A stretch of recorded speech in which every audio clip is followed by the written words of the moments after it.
Bon, ça fait un moment que je n'ai rien posté, mais avant toute chose, bonne année. Vraiment, je nous souhaite le meilleur parce qu'avec ce début d'année éclaté, on va tous en avoir besoin.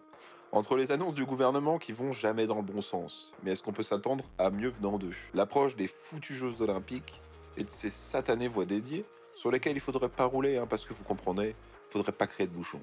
Puis le début du contrôle technique en avril pour les plus chanceux, et encore l'arrivée de Marquez chez Ducati, voilà. Mais qui dit nouvelle année, dit nouvelle moto.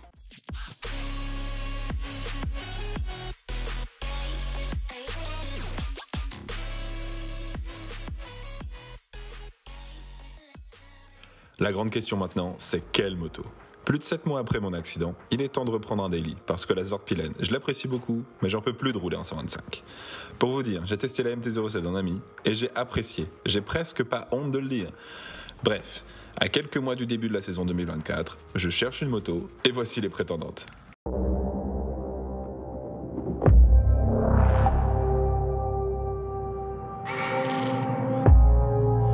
La nouvelle Hornet 1000. Je ne vais pas tourner autour du pot, le fait qu'elle ressemble un peu beaucoup à la Z1000 Sugoi de 2014 est le principal attrait que je lui trouve, car j'adorais cette moto. Mais bon, il faut vivre avec son temps, et c'est une moto bien plus raisonnable pour du daily, même si j'aurais trouvé sympathique d'en faire un dérivé de l'architecture de la Fireblade, parce que les moteurs Honda de ces dernières années sont assez plats. À tester.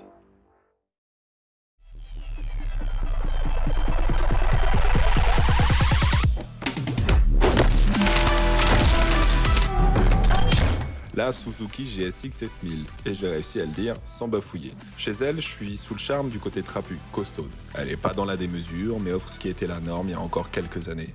Et le tout avec la fiabilité de la marque. Son design est assez polarisant, soit on aime, soit on déteste, mais perso je l'adore. La version full black et ses détails en carbone forgé sont juste waouh. À tester.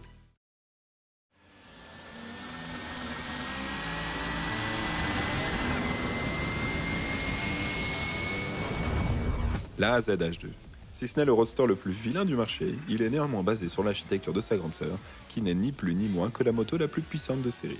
Seule équipée d'un compresseur Ramer de série tout en étant orientée pour le plaisir de la conduite urbaine. Il ne faut pas mourir idiot, alors à tester.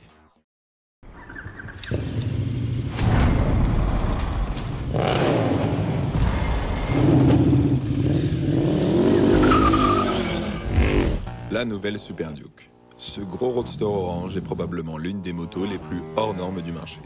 Un couple de tracteurs répartis sur un gros bicylindre en V. Une tronche qui ne laisse pas indifférent, même si je pense que ceux qui détestent la GSX S1000 n'aimeront pas du tout cette nouvelle version de The Beast. J'attends de la voir en vrai et j'ai hâte de la tester.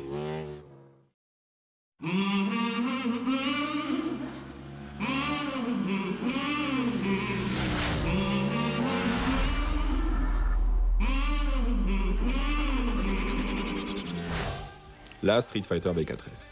Je ne peux pas le nier, cette moto est toujours la plus belle de toutes à mes yeux. Je m'en suis séparé un peu trop tôt et j'aimerais grandement reposer mes fesses dessus, mais je ne vais pas faire de favoritisme, parce que c'est aussi le moment pour moi de changer et d'essayer ce qui se fait ailleurs, mais je la garde dans un coin de ma tête au cas où. Voilà, tu sais tout. Et toi, parmi ces motos-là, uniquement sur laquelle poserais-tu ton dévolu?